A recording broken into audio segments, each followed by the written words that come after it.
கிறிஸ்து இயேசுவில் அன்பிற்குரிய சகோதர சகோதரிகளே, இயேசுவின் இனிய நாமத்தில் உங்கள் அனைவரையும் வாழ்த்துகின்றேன். இன்று சனவரி மாதம் 1ஆம் தேதி 2026ஆம் ஆண்டின் முதல் நாள், ஆங்கில புத்தாண்டின் தொடக்கம்.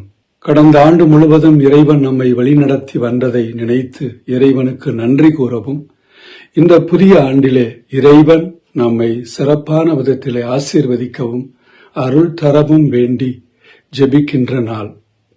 இன்றைய நாளிலே உங்களோடு இந்த இறை வார்த்தையை பகிர்ந்து கொள்வதிலே மகிழ்ச்சி அடைகின்றேன். இன்று தாய் திரு அவை இறைவனின் அன்னையாகிய தூய கன்னிமரியா பெருவிழாவை கொண்டாடி மகிழ்கின்றது. இந்த நாளிலே அன்னை மரியாளின் உதவியை வேண்டி இறைவன் நமக்கு நிறைவான வாழ்வை, நிறைவான மகிழ்வை தர வேண்டி நாம் ஜெபிக்கின்றோம்.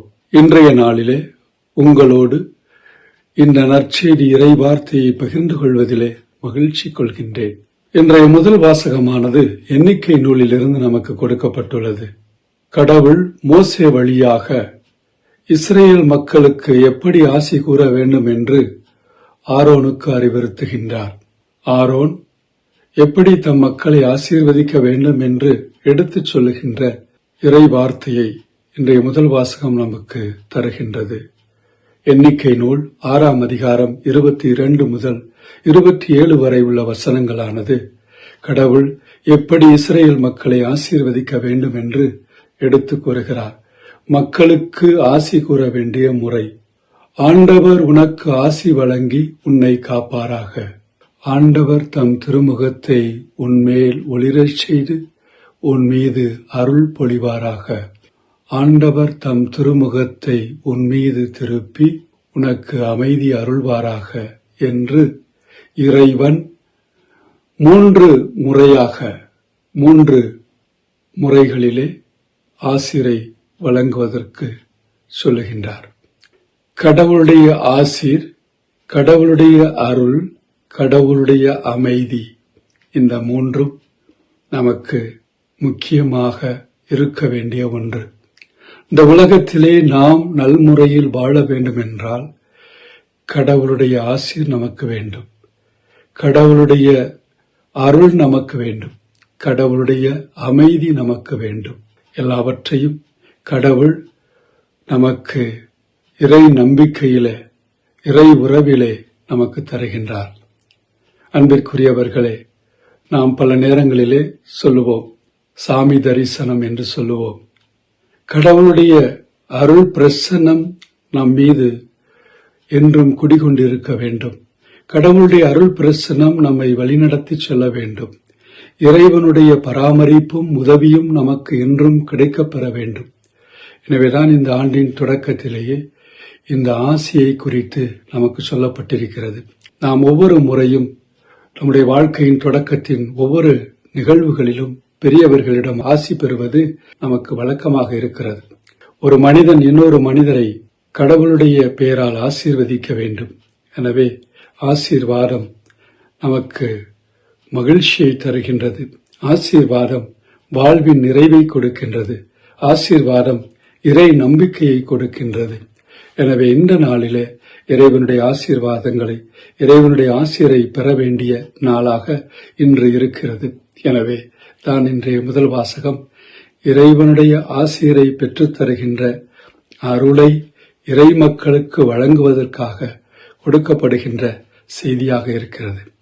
அன்பிற்குரியவர்களே, கிறிஸ்துவினுடைய அருள் வல்லமை நம்மிலே குடிகொண்டிருக்க, கிறிஸ்து பிறப்பின் மகிழ்ச்சியின் 8ஆம் நாளாகிய இன்று இயேசுவே நம்மை மீட்க வந்தார், இயேசுவே நமக்கு விடுதலை தர வந்தார் என்பதை எடுத்து அறிவிக்கின்ற நாளாக இன்று இருக்கிறது. இந்த 8ஆம் நாளிலே கடவுள் நமக்கு புதிய ஆண்டை கொடுத்திருக்கிறார்.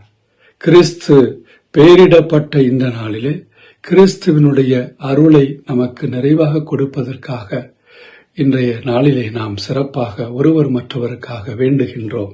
இன்றைய திருப்பாடல் 67:1-2 நாம் பார்க்கின்றோம், கடவுளே என் மீது இறங்கி எமக்கு ஆசி வழங்குவீராக. நாம் புதிய ஆண்டிலே இந்த ஆசிரை வேண்டி ஜெபிக்கின்றோம். இந்த புதிய ஆண்டிலே கடவுளுடைய அருள் ஆசீர் நம்மை தொடர்ந்து நிரப்ப வேண்டும் என்று மன்றாடுவோம். இந்த புதிய ஆண்டை குறித்து பல்வேறு விதமான எதிர்பார்ப்புகள், ஏக்கங்கள் நம்மிடையே இருக்கலாம். பல்வேறு விதமான செயல் திட்டங்கள் நமக்கு இருக்கலாம். ஆனால் அனைத்தையும் செய்து முடிப்பதற்கு உதவி செய்பவர் இறைவன். அனைத்தையும் வழிநடத்தி செல்பவர் இறைவன். உலகத்திலே நடைபெறுகின்ற நிகழ்வுகள் பல்வேறு விதத்திலே நமக்கு நன்மைகளாக இருக்கின்றது. அதே வேளையிலே பல நேரங்களிலே இடர்பாடுகள், சூழ்நிலைகள், கடினமான சூழ்நிலைகள், வாழ்வில் நாம் சந்திக்கின்ற பல்வேறு பிரச்சனைகள் நம்மை சூழ்ந்திருக்கின்றன. இருந்த பொழுதிலும் கடவுள் உடனிருக்கும் பொழுது அனைத்தையும் நாம் எதிர்கொள்ள முடியும். அனைத்திலும் வெற்றி கொள்ள முடியும். அனைத்திலும் இறைவனுடைய பராமரிப்பை கண்டு மகிழ்ச்சி அடைய முடியும் என்பதை உணர்த்துகின்ற விதமாக இறைவனின் ஆசீரை வேண்டி இன்றைய நாளிலே மன்றாடுகின்றோம்.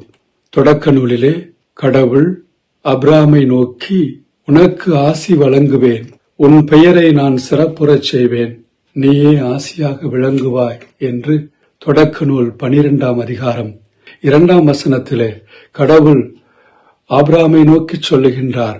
அன்பிற்குரியவர்களே, கடவுளுடைய ஆசீர், அருள் இந்த ஆண்டு முழுவதும் நிரப்பப்பட வேண்டும். இந்த ஆண்டு முழுவதும் நம்மை வழிநடத்தி செல்ல வேண்டும். பல்வேறு விதமான அச்சுறுத்தக்கூடிய சூழ்நிலைகள் மத்தியிலே வாழக்கூடிய நமக்கு வன்முறைகளும், போர்களும், குழப்பங்களும், மதத்தின் பேராலும், சாதியின் பேராலும் பிரிவினைகளும் நடைபெறக்கூடிய சமூகத்திலே வாழக்கூடிய நமக்கு உண்மையான மனித மாண்பையும், மனித நேயத்தையும், அன்பையும் எடுத்து கூறி இறைவனுடைய வல்லமையை, ஆசீரை வழங்கி நாம் சிறப்பு செய்ய வேண்டிய காலகட்டாயத்தில் இருக்கின்றோம். இந்நாளிலே கடவுளுடைய உதவியை நாம் சிறப்பாக வேண்டுவோம். ஆண்டவருடைய வல்லமை நம்மை வழிநடத்தி செல்ல வேண்டும். இறைவனுடைய பராமரிப்பு நமக்கு உடன் இருக்க வேண்டும். நம்மை சூழ்ந்து பாதுகாக்க வேண்டும். திருப்பாடல் நமக்கு எடுத்துக் கூறுவதைப் போல, ஆண்டவரே என்னை பாதுகாத்தருளும், உம்மிடம் நான் அடைக்கலம் புகுந்துள்ளேன் என்று இறைவனுடைய உதவியிலே, இறைவனுடைய அருளிலே வழிநடக்க வேண்டிய நாள் என்று ஒருவர் மற்றவருக்காக சிறப்பான விதத்திலே ஜெபிப்போம். இன்றைய நாள் 2ஆம் வாசகத்திலே திருத்துதர் பவுலடியார் கலாத்தியருக்கு எழுதிய திருமுகத்திலிருந்து நாம் வாசிக்க கேட்கிறோம். கலாத்தியருக்கு எழுதிய திருமுகம் 4ஆம் அதிகாரம் 4 7 முடிய வசனங்களை நாம் வாசிக்க கேட்டோம். காலம் நிறைவேறிய போது திருச்சட்டத்திற்கு உட்பட்டிருந்த நம்மை மீட்டு தம் பிள்ளைகள் ஆக்குமாறு கடவுள் தம் மகனை பெண்ணிடம் பிறந்தவராகவும் திருச்சட்டத்திற்கு உட்பட்டவராகவும் அனுப்பினார் என்று இன்றைய 2ஆம் வாசகத்திலே திருத்துதர் பவுலடியார் தெளிவாக நமக்கு குறிப்பிடுகிறார். கடவுள் தம் மகனை பெண்ணிடம் பிறந்தவராக அனுப்பினார் என்ற இறை வார்த்தை அன்னை மரியாளை இறைவன் எப்படி தெரிந்து கொண்டார் என்பதை சுட்டிக்காட்டுகின்றது. அன்னை மரியாள் மீட்பு திட்டத்திலே முக்கியமான பங்கு வகிக்கின்றார். காரணம், கடவுளின் திருமகனை தம் உதரத்திலே பெற்றெடுக்கின்ற பேற்றை அன்னை மரியாள் பெற்றார். அன்பிற்குரியவர்களே, அன்னை மரியாள் வழியாக கடவுள் தம்முடைய மீட்பை இந்த உலகத்திற்கு கொடுக்கின்றார். தம்முடைய திருமகனை இந்த உலகத்திற்கு அனுப்புகின்றார். இன்றைய நாளிலே அன்னை மரியாளுடைய பெருவிழாவை கொண்டாடி மகிழ்கின்றோம். அன்னை மரியாள் இறைவனுடைய தாய், கிறிஸ்துவுக்கு தாயாக இருப்பதனால் உலக மாந்தர் அனைவருக்கும் அவர் தாயாக இருக்கின்றார். எனவே இன்றைய நாளிலே கடவுளுடைய தாய் என்று அறிக்கையிடுகின்ற திரு அவை அன்னை மரியாளுடைய பாதுகாப்பிலே, அன்னை மரியாளுடைய பராமரிப்பிலே இன்றைய நாளை அர்ப்பணிக்க அழைக்கின்றது. எனவே சிறப்பான விதத்திலே அன்னை மரியாளுடைய உதவியை மன்றாடுவோம். இன்றைய நற்செய்தி வாசகத்திலே லூக்கா நற்செய்தி 2ஆம் அதிகாரம் 16 முதல் 21 வரை உள்ள இறை வார்த்தைகளை நாம் இன்று கேட்கின்றோம். இடையர்கள் பெத்லகேமுக்கு விரைந்து சென்று மரியாவையும் யோசேப்பையும் தீவன தொட்டியில் கிடத்தியிருந்த குழந்தையையும் கண்டார்கள். தங்களுக்கு சொல்லப்பட்டவாறு எல்லாம் நிகழ்ந்திருந்தது என்று அவர்கள் கடவுளை போற்றி புகழ்ந்து கொண்டே சென்றார்கள். அன்பிற்குரிய சகோதர சகோதரிகளே, இடையர்களுடைய மகிழ்ச்சி இயேசுவை கண்டதால், கடவுளுடைய பிரசன்னத்தை கண்டதால் இடையர்களுக்கு அளவில்லா மகிழ்ச்சி. எனவே அந்த மகிழ்ச்சியை அவர்கள் எங்கும் எடுத்து கூறுகின்றார்கள். கிறிஸ்து பிறப்பின் மகிழ்ச்சி தொடர்ந்து இந்த ஆண்டிலே நமக்கு நிறைவாக கிடைக்க வேண்டும். கிறிஸ்து பிறப்பின் அமைதி இந்த ஆண்டு முழுவதும் நம்மை வழிநடத்தி செல்ல வேண்டும். கிறிஸ்து பிறப்பின் மகிழ்ச்சி நம்மை ஆட்கொள்ள வேண்டும் என்று இன்றைய நாளிலே சிறப்பாக மன்றாடுகின்றோம். அன்னை மரியாள் இந்நிகழ்ச்சிகளை எல்லாம் தம் உள்ளத்தில் இருத்தி சிந்தித்துக் கொண்டிருந்தார் என்று இன்றைய நற்செய்தி வாசகம் குறிப்பிடுகின்றது.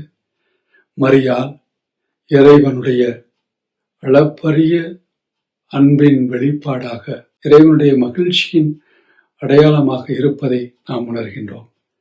சகோதர சகோதரிகளே, வாழ்வில் இறைவன் நமக்கு பல்வேறு நிலைகளிலே வழிநடத்தி செல்கிறார். எபேசு திருச்சங்கத்தின் 15ஆம் நூற்றாண்டு பெருவிழாவை கொண்டாடி மகிழ்ந்த பொழுது 1931ஆம் ஆண்டு திருத்தந்தை 11ஆம் பயஸ் அவர்கள் அக்டோபர் 11ஆம் தேதி அன்னை மரியாள் இறைவனின் தாய் பெருவிழாவை கொண்டாடி மகிழ அழைப்பு விடுத்தார்கள். அதே வேளையிலே 1969 முதல் திருத்தந்தை 6ஆம் பவுல் அவர்களால் ஜனவரி மாதம் 1ஆம் தேதி அன்னை மரியாள் இறைவனின் தாய் பெருவிழாவை கொண்டாட அழைப்பு விடுக்கப்பட்டது. அன்றிலிருந்து உலக அமைதிக்காக அர்ப்பணிக்கப்பட்ட நாளாக ஜனவரி மாதம் 1ஆம் தேதி நமக்கு கொடுக்கப்பட்டது. உலக அமைதிக்காக சிறப்பாக ஜெபிக்க வேண்டி அழைப்பு விடுக்கப்பட்டது. உலகத்திலே அச்சுறுத்தக்கூடிய நிகழ்வுகள், உலக அமைதிக்கு பங்கம் விளைவிக்கின்ற நிகழ்வுகள் அதிகமாக நடைபெறக்கூடிய சூழ்நிலைகள் இருக்கக்கூடிய இக்காலகட்டத்தில் உலக அமைதியை நிலைநாட்ட நாம் ஒவ்வொருவரும் அழைக்கப்படுகின்றோம். அன்பின் சாட்சிகளாகவும் அமைதியை விரும்புபவர்களாகவும் நாம் இருக்க வேண்டும். நம்மை அச்சுறுத்தக்கூடிய உலகின் அதிநவீனத்துவ ஆயுதங்கள் அனைத்தையும் களைந்து புதிய மாண்போடும் புதிய பண்போடும் நாம் பயணிக்க வேண்டும். மனித சமூகத்தை அழிக்கின்ற, இந்த உலகத்திற்கு எதிராக இருக்கின்ற, இறைவனுடைய செயல் திட்டங்களை புறக்கணிக்கின்ற நிகழ்வுகளுக்கு நாம் ஒருபோதும் இடம் தரக்கூடாது என்பதை உணர்த்துகின்ற விதமாக அமைதிக்காக நாம் வேண்ட அழைக்கப்படுகின்றோம். எனவே இந்த நாளிலே சிறப்பாக நம்முடைய குடும்பங்களுக்காக, நம்முடைய சமூகத்திற்காக, நம்முடைய நாட்டிற்காக, உலக நாடுகளுக்காக நாம் சிறப்பாக ஜெபிக்க வேண்டும். எனவே அன்பின் சமூகமாக இணைந்து, இறை சமூகமாக இணைந்து நாம் பயணிக்க வேண்டும். ஒருவர் மற்றவருக்கு உதவி செய்யக்கூடிய நல்ல பண்புகளை நாம் பெற்றிருக்க வேண்டும். ஆண்டவருடைய அருள் கொடைகளை எண்ணி மகிழ்ச்சியுடன் நாம் இறைவனுக்கு நன்றி சொல்ல வேண்டும். எனவே அன்பிற்குரிய சகோதர சகோதரிகளே, இன்றைய நாளிலே இறைவனுடைய ஆற்றலும் ஆசீரும் இந்த ஆண்டு முழுவதும் நம்மை வழிநடத்தி செல்ல சிறப்பாக வேண்டுவோம். ஆண்டவருடைய உடனிருப்பும் பராமரிப்பும், அவருடைய தோழமையும், அவருடைய உண்மையான வல்லமையும் நம்மை சூழ்ந்து வழிநடத்தி செல்ல இறையருளை மன்றாடுவோமாக.